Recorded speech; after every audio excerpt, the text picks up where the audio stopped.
DNA TV మన రాష్ట్రం మన ఛానల్. అందరికి నమస్తే. ఈరోజు బీసీ కమ్యూనిటీ సంబంధించి ఒక శుభదినం.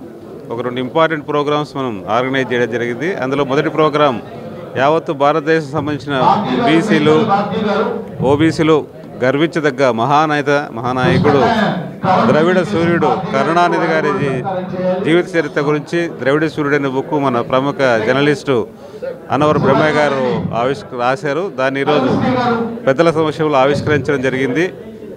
దాంతోపాటు మన ఆంధ్రప్రదేశ్లో ఉన్న బీసీ కులస్తులందరూ బీసీ సంఘాలందరినీ కూడా ఒక ఏకతాటిపైకి తీసుకొచ్చి బీసీల యొక్క అభ్యున్నతి కోసం పోరాటం చేస్తున్న పెద్దలందరినీ కూడా ఒక తాటిపైకి తీసుకొచ్చి ఒక మార్గదర్శనాన్ని నిర్దేశించాలని చెప్పేసి బీసీ ఇంటలెక్చువల్ ఫోరం అనే దాన్ని మనం స్టార్ట్ చేయాలని ఈరోజు మనం ప్రధాన మీటింగ్ కండక్ట్ చేసుకున్నాం. దానికి తెలంగాణ బీసీ ఇంటలెక్చువల్ ఫోరం సంబంధించిన రిటైర్డ్ ఐఏఎస్ ఆఫీసర్ చిరంజీవి గారు అయితేనేమి, అలాగనే రిటైర్డ్ ఐపీఎస్ ఆఫీసర్ పూర్ణచంద్రరావు గారు, అలాగనే మిగతా ప్రముఖ నాయకులందరూ కూడా ఈరోజు వచ్చారు. ఇనిషియల్గా అందరం కలిసి మీటింగ్ పెట్టుకోవడం జరిగింది.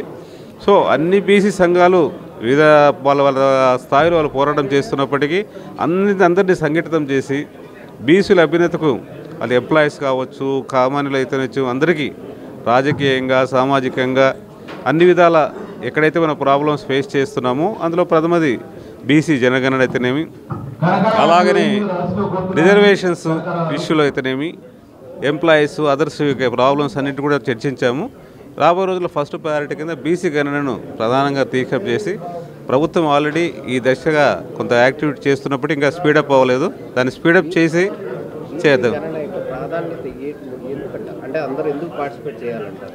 ఎందుకంటారంటే ఇప్పుడు మన కంట్రీలో ప్రాతినిధ్యం ఒకవేళ రాజకీయంగా ప్రాతినిధ్యం కానీ ఉద్యోగరీత్యా తీసుకున్నప్పుడు ఎస్సీ ఎస్టీ వాళ్ళకైతే వాళ్ళ జనాభా రీతి ప్రకారం రిజర్వేషన్స్ ఇస్తున్నారు. అలాగనే ఈబీసీ అన్నారు, ఎకనామికల్లీ బ్యాక్వర్డ్ కమ్యూనిటీస్ అని వాళ్ళు ఒక 15% ఉంటే వాళ్ళకి 10% ఇస్తున్నారు. బట్ మనం ఇక్కడ ఏదైతే ప్రముఖ కమ్యూనిటీస్ ఉన్నాయో ఓబీసీ అన్నీ కలిపితే మోర్ దెన్ 50% ఉండి వాళ్ళ రిజర్వేషన్స్ మాత్రం 27%కి లిమిట్ అయిపోయింది. బట్ ఇది ఏంటంటే అన్ని కమ్యూనిటీస్కి ఏమో వాళ్ళ యొక్క ప్రాతినిధ్యాన్ని బట్టి వాళ్ళ యొక్క వాళ్ళ యొక్క ఏదైతే జనాభాను బట్టి ఇస్తున్నప్పుడు ఈ కమ్యూనిటీస్ ఏదైతే మేజర్ షేర్ ఉన్న కమ్యూనిటీస్కి మాత్రం అన్యాయం జరుగుతుంది. బీసీ గణన జరిగినప్పుడు ఎంతమంది ఉన్నారు, ఎంత పర్సెంటేజ్ ఉంది, ఎంత రిజర్వేషన్ ఇస్తున్నారు, ఏది మనకు లోకల్ బాడీస్ కావచ్చు, చట్టసభల్లో కావచ్చు, వీళ్ళ ప్రాతినిధ్యం ఏమాత్రం ఉంది, వీళ్ళకి ఎక్కడ అన్యాయం జరుగుతున్నది మనం అడిగేదానికి అవకాశం ఉంటుందని ప్రభుత్వాన్ని మనం కోరుతున్నాం. రేషియో ప్రకారం లేదు కదా, చాలా తక్కువ పర్సెంట్ ఉంది. ఈవెన్ 27% కూడా లేదు, బిలో దట్టే ఉంటుంది. ఉండదేమో జనాభా మోర్ దెన్ 50% ఉంది. సో ఆ ప్రాతినిధ్యాన్ని ఖచ్చితంగా మనం మన హక్కుగా భావించి అన్ని సంఘాల ఆధ్వర్యంలో ఒక తాటిపైకి తీసుకొచ్చి ప్రభుత్వంను ఖచ్చితంగా మనం రిక్వెస్ట్ అయితేనేమి డిమాండ్ చేయాలని అనుకుంటున్నాం. Thank you.